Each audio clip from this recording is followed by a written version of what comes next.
started on this beautiful, beautiful day here at the Middle Branch. Hello, my name is Brad Rogers, and I'm the Executive Director of the South Baltimore Gateway Partnership. We're an economic development authority working in neighborhoods across South Baltimore funded by casino revenues. For generations, South Baltimore residents have borne the burden of environmental injustice. Their natural waterfront and clean water were taken away and replaced by water that was polluted, and in many cases, impossible for them even to access. Today, we're beginning to correct this historic injustice, while also protecting those same neighborhoods from the future threats of climate change and sea level rise. That's because this afternoon, we're kicking off the Middle Branch Resiliency Initiative, a nationally significant project to restore wetlands, clean the water, and enhance resiliency along the Middle Branch of the Patapsco River. The first stage of the MBRI will restore an incredible 35 acres of wetlands. 35 acres. Can I get some applause for that? 35 acres of wetlands. And it will protect critical waterfront infrastructure at BGE's Spring Gardens campus and at MedStar Harbor Hospital here in Cherry Hill. This is the first stage, and you can darn well expect that future stages will follow. All of this was made possible by an unprecedented collaboration between federal, state, and local partners. Together, we've assembled an astonishing $47.7 million, allowing us to complete the entire first stage. Can I get some more applause? 47.7, can I round up to $48 million? It's a lot of money. This included $31.9 million in FEMA grant funds under the Building Resilient Infrastructure and Communities, or BRIC program, $660,000 from the National Fish and Wildlife Foundation, $3.5 million from the Maryland Department of Natural Resources, $5.1 million from Baltimore City, and wait for it, $6.6 million from Baltimore County, who shares this watershed with the city and is equally committed to its future. The Middle Branch Resiliency Initiative is a major component of the larger Reimagine Middle Branch project, transforming the Middle Branch from Baltimore's forgotten waterfront into Baltimore's next great waterfront, with 11 miles of parks, trails, and economic development projects. We said we were going to do it, and we're doing it right now. This morning, you're going to hear from an illustrious cast of characters. We have a lot of people up here on the stage. We have Congressman John Sarbanes, Congressman Kwesi Mfume, State Delegate Brooke Lehrman, Delegate Tony Bridges, Baltimore City Mayor Brandon Scott, Baltimore County Executive John Olszewski, Peggy Jackson Jobe, Chair of the Cherry Hill Community Coalition, and Kareem Kuzami, President and CEO of BGE. They are joined on stage by Councilwoman Felicia Porter, Councilman Eric Costello, the Maryland Department of the Environment Deputy Secretary Suzanne Dorsey, Maryland Department of Natural Resources Acting Assistant Secretary of Aquatic Resources Matt Fleming, the Environmental Protection Agency Region 3 Deputy Director of the Water Division Leslie Gillespie Marthaler, Maryland Department of Emergency Management's Director of Consequence Management Marcia Deppen, MedStar Harbor Hospital's President and Senior Vice President of MedStar Health, Jill Donaldson, and Vice President of Operations for MedStar Harbor Hospital, Anthony Meador. I would also like to recognize some people who are here in attendance today who simply cannot fit on this one small stage. We have Baltimore City's Department of Works Director, Jason Mitchell, Baltimore City's Department of Recreation and Parks Director, Reginald Moore. We have Baltimore City's Planning Director, Chris Ryer. We have Baltimore County's Department of Environmental Protection and Sustainability Director, David Likens. We have Baltimore City's Office of Sustainability's Coastal Planner, Bruna Attila. We have representatives from Port Covington. We have representatives from the environmental restoration firm Greenvest, who will be performing all of this work. And most importantly, we have community members and leaders from South Baltimore neighborhoods, including Brooklyn, Cherry Hill, Westport, and others.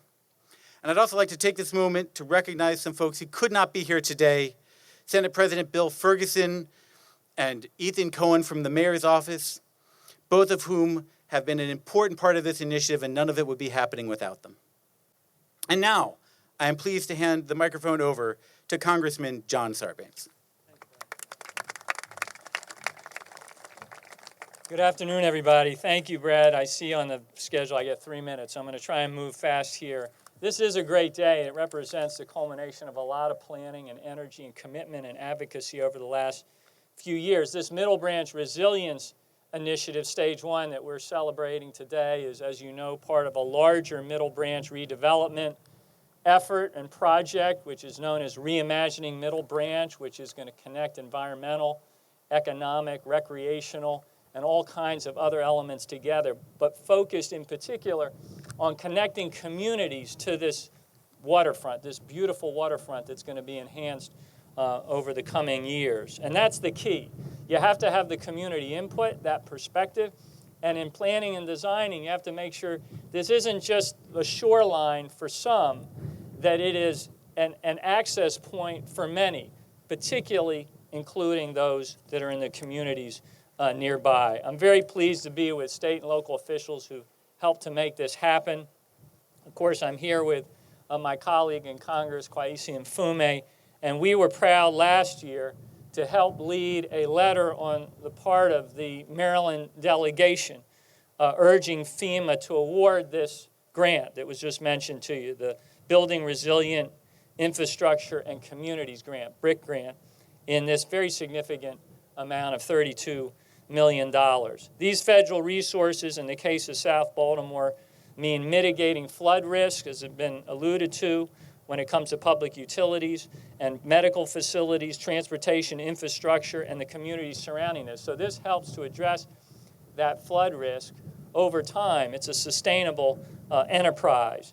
And what it's going to fund, and you'll hear more about it, but I'm excited about this because you look at it through the environmental lens, is a coordinated network of vegetated berms, living shorelines, restored wetlands, aquatic habitats, public space enhancements.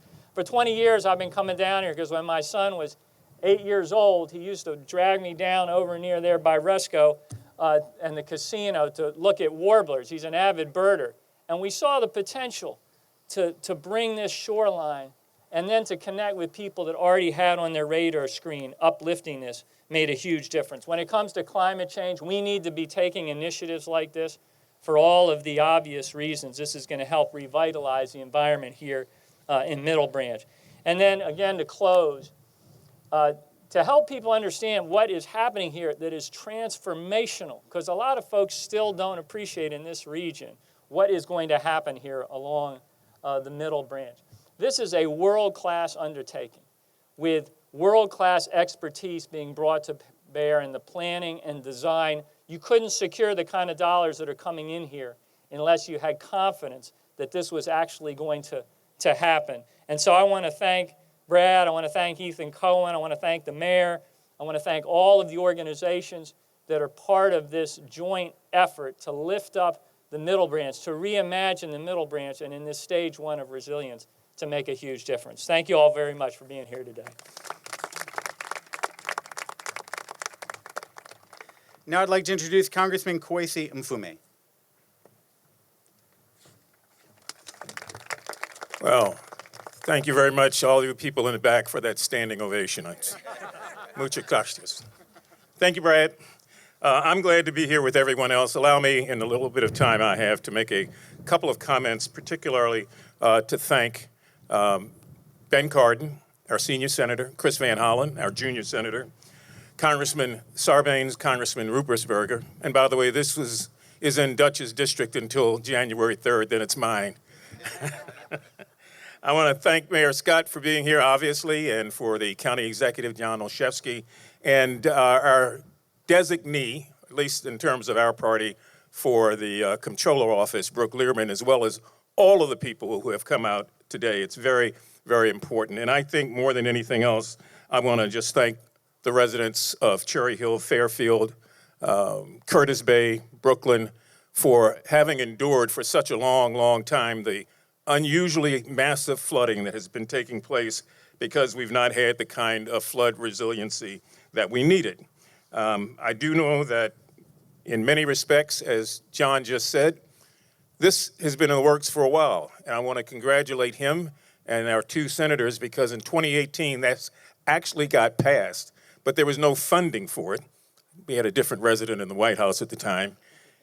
So this past year, we all got together, me included, and passed this bipartisan infrastructure bill, of which a huge amount of money, of the $1 billion that's being set aside, a large amount of that, almost $39 million or so, is coming here to this project. I can't say enough about FEMA and what they have done and how gracious they have been working with the mayor here and the other elected officials. I think it's very important that through a network of coordinated efforts, as John just said, there's really going to be restored wetlands and restored aquatic habitats and public space enhancements and critical infrastructure that's so desperately needed to help in this project. Now, may I just thank Peggy Jackson, the mayor of Cherry Hill. Oh, yes, she is. I said that to her earlier, and she said, "We've got a mayor." I said, "We've got 2 mayors now." Okay, I'm being corrected. All right. Let me just say one quick thing about climate change, which, as we all know, is very, very real. And we need to prepare for a future of higher sea levels, bigger storms, and much, much more rain. And when that happens, obviously, it impacts the shoreline that we are on right now. And it takes, unfortunately, a lot of lessons to be able to learn how to deal with things. This all really got its first notice and attention in 1954 when Hurricane Hazel hit. And it wasn't just this part of the shoreline. Every part was massively, massively flooded. So it's taken us a long time to come up with real 21st century solutions. I firmly believe that this is one of them. I want to congratulate everybody who will be working on this project, and also to congratulate the members of the City Council and the state legislature who have been so very, very helpful. John Olszewski, step up. You'll hear in just a minute, the county is making a huge contribution to this effort, as is the city. And I think more than anything else, we want to say thank you to him and thank you to the mayor and to everybody else who has not been included.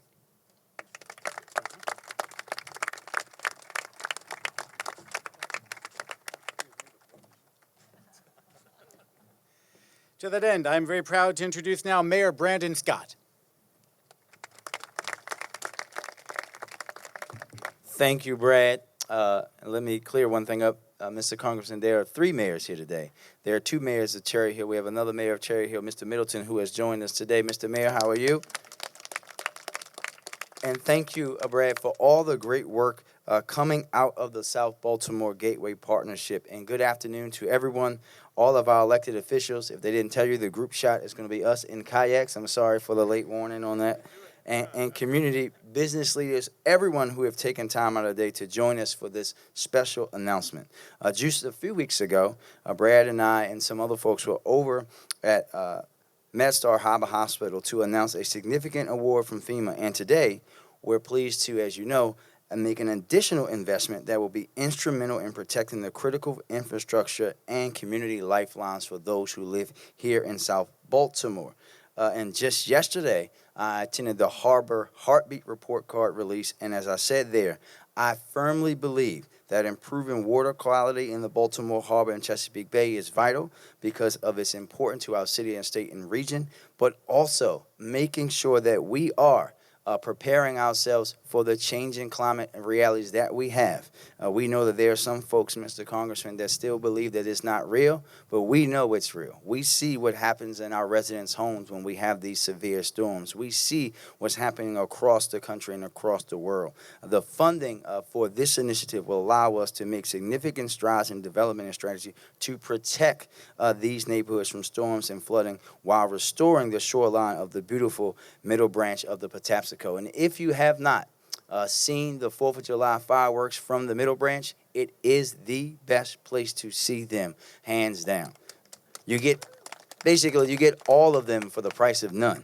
You can see all the fireworks. This initiative leverages local funding leadership and ingenuity to create an unprecedented partnership with state and federal agencies, a partnership that ultimately benefits the people who live, work in the communities here, people who deserve climate resiliency just as much as people from other jurisdictions and places around the country. This project is totally in line with the vision that we have for a cleaner, greener, more sustainable Baltimore, and I am excited to see stage one of many kicking off with some pretty innovative work that will totally transform the lives of people who live and work here, as well as those who may choose to come here, like myself, for personal leisure and kayaking. And I want to acknowledge and thank our DPW Director, Jason Mitchell, and his team, some of the team who have joined us today, for the continuous work they do to improve the services coming out of DPW. They are playing a key role in the region's effort to develop and implement this most important initiative, but they are not alone. As Brad mentioned, we have our planning director, Chris Ryer, who is here, who created the Disaster Preparedness and Planning Project, or DP3, and which has guided these initiatives like this. And we know, Brad and everyone, Councilman, Delegate Comptroller, as we like to call her, this portion of the city had been ignored for many, many generations.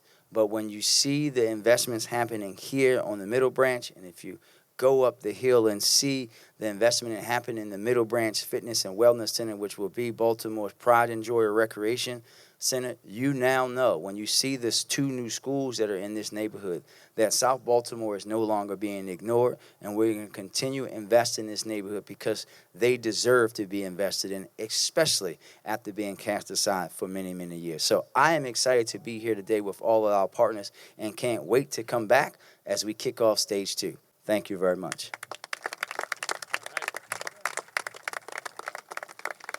Next, we have Baltimore County Executive John Olszewski. Well, thanks so much, Brad, and good afternoon. It is indeed an honor to be here. If you allowed yourself to be a little distracted earlier and looked to our right, your left, you saw some of our young people enjoying the waterfront and kayaking. And really, at the end of the day, that's what this project and these efforts are all about. A more resilient, sustainable, clean, renewable, hopeful future for young people. And so we in Baltimore County are thrilled to be part of this incredibly transformative project. We're proud to support and be all in by contributing over $6 million to this project because regional challenges and regional opportunities require regional collaboration. And so we're so thrilled to join our partners in Baltimore City, but also to thank our state and federal partners, because that's truly the only way this project became a reality. A project that addresses resiliency and climate change, a project that addresses water quality and aquatic life, a project that enhances recreational opportunities, a project that drives economic investment in these communities. So we're so thrilled to be here, to be a partner, and we just want to thank everyone for their partnership and the opportunity. Thanks so much.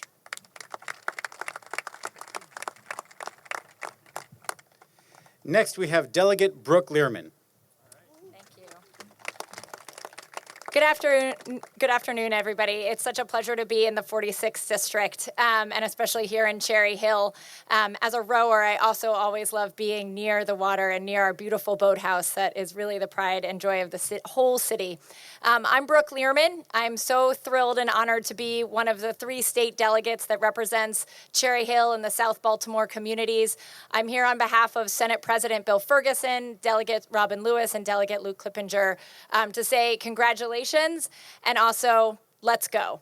I want to talk just a little bit about the importance of government in creating opportunity and removing barriers, and how government can do that only by working with partners, with our business partners, with our nonprofit partners, and with our community leaders like Mike and Peggy. Years ago, when we started thinking about reimagining what the Middle Branch could truly look like, and when I say years, I do mean years and years and years ago, we started thinking about and working with Parks and People and with Brad and with others to really start reimagining not just what it could look like, but what the process to get there could look like, and how we could build a truly inclusive process to make sure that we were bringing every community together to talk about what they wanted, what they needed, what they wanted their communities and their kids' communities to look like. But I will say that as a state delegate and as somebody in Baltimore, one of the things that I struggle with is continually bringing communities out, asking neighbors to come out to plan and to plan more and to keep planning with no promise of money on the other side to actually implement those plans. And so as a state delegate and as an elected official as well, just like my fellow elected officials here, we're constantly trying to figure out ways to put those plans into action. And we know that it can never happen without partnership. And we also know that it can't happen without reading the emails that you get. And I say that because several years ago, I happened to receive an email from FEMA about a grant. I glanced through the grant and through the email, and I thought, this is a really interesting program. I wonder if it's something that could apply to any of the many, water neighboring Baltimore communities that I represent. So I forwarded that grant opportunity over to Brad. He read through it, he called me back, and he said, I actually think this applies to us. We should consider doing this. Well, here we are, 4 years later, $39 million later, having won that grant, and it only happened because of the work that was done on the forefront to bring communities together, the partnerships that both of our local governments are making, and the work of the state and city teams along with our community leaders. So this, I think, is a really important demonstration of how government and community leaders and organizations can all work together to remove barriers to make great things happen. And that's why I'm so proud to be here today, so proud to be a delegate from the Fightin' 46th District, and thrilled to see the future and what's next. Thank you. Sometimes elected officials make up stories because it sounds good from the podium, but I can attest that is 100% what happened. None of this would have happened if Brooke Lehrman didn't read her emails. Next, I am proud to introduce Peggy Jackson-Jobe, the chair of the Cherry Hill Community Coalition.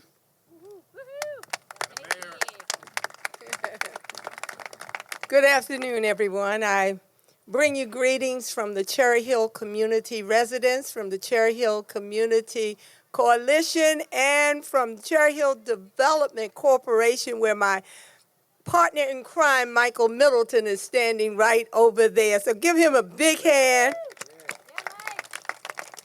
I'm excited today about where we are and where we're going. Mayor Scott, a few years ago, some of you may remember, there were 4 large billboards in Baltimore City, strategically placed. If you came down 295 into Baltimore, you had to see it. If you were leaving through Russell Street, you had to see it. If you were coming over the Hanover Street Bridge, you had to see one of those billboards. And if you were going in the opposite direction on Potee Street, you had to see it. If you were coming 695, 95, or 83, you had to see the billboard because it had a very important message on it. It was just 7 letters, and the backboard was black. And the 7 letters were in block letters. They were very large, and it was white. And that was all that was on the billboard. It said BELIEVE, believe. Some of you are nodding your heads because you remember that. I remember the first time I saw it, I responded like many of you, believe what? Because we're so used to billboards and materials telling us what they want us to think. But the beauty or the genius of this billboard was that it was up to you to stop, think, look at it, reimagine, and then think about, what do you believe? What do you believe for your city? What do you believe for your community? And what do you believe for yourself as a resident in that community? Well, I'm so excited that somebody had the audacity to believe. Someone had the audacity to have a vision, and that vision was for the wetlands here in the Middle Branch area. That person shared that vision with a group over here, and they partnered. They shared it with the group over here, and they partnered. They shared it with the individuals behind me, and they partnered. And then you do know that A vision is just a vision on paper or in your mind or a dream unless you have money behind it. And then the money came. Thank you so much. The money came, and that's why we're sitting here today. We're sitting here to celebrate the liberation of that vision. And I am so excited that the members of the residents of the Cherry Hill community get an opportunity to reap the benefits of the wetlands. Because of the wetlands, the flooding will be eliminated around the MedStar Hospital. Because of the wetlands, we will have the opportunity to see the environment enhanced and the landscaping around the Middle Branch area. So we're excited. And as I take my place in the back, I want to leave you with this thought. Eyes have not seen, Mayor Scott. Ears have not heard, Councilwoman Porter.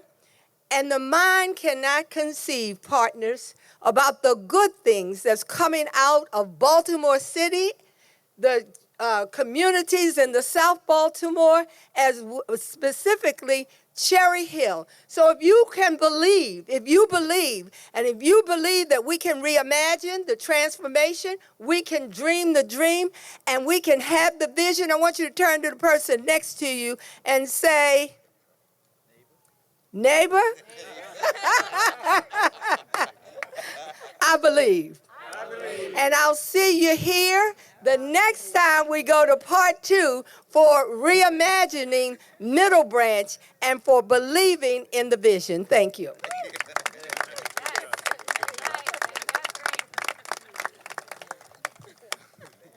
Well, it's hard to follow that, but someone has to, and so I am proud to close our presentation with Kareem Kuzami, President and CEO of BGE. Well, I was going to thank you, Brad, but you definitely have the wrong closer, and so I'm not too excited about going next, but very good. I do want to spend a moment and just echo all the thanks for all the people, and given I only have 3 minutes, I can't go through all the names again. But I also would like to thank the South Baltimore Gateway Partnership for bringing us all together today to celebrate what is really a monumental win for South Baltimore and its residents. We are so grateful for the partnership, for the work they do every day to strengthen our community, including the work to foster this amazing collaboration and partnership, which resulted in nearly, I'm going to 50 million, we'll round up even more, 50 million that will be used to help protect this area from the environmental challenges presented by climate change. As we all know, the impacts of climate change don't start and stop at jurisdictional borders or arbitrary lines on a map. And what you see today is this partnership between multiple community organizations, government agencies at the local, state, and federal level, elected officials, and corporations all working together to support the Middle Branch Resiliency Initiative. And that's going to benefit people in Baltimore City, Baltimore County, and Anne Arundel County. For BGE, this project increases the resiliency of our Spring Gardens campus, which translates to a more reliable energy system for our customers. BGE has a deep commitment to a cleaner and more sustainable future for Maryland, and we are excited to continue our partnership with local and state leaders, our customers and communities, and engaged stakeholders to accomplish this goal. We are committed to achieve these goals by developing innovative solutions that provide benefits for all Marylanders. This project is a great example of what can be achieved when we get together, work together, and move towards a common goal. Congratulations to everyone involved in this project. Thank you all for coming out today, and I'll turn it back over to Brad. Thanks. And with that, we'd now like to open this up to questions from the press. Any questions?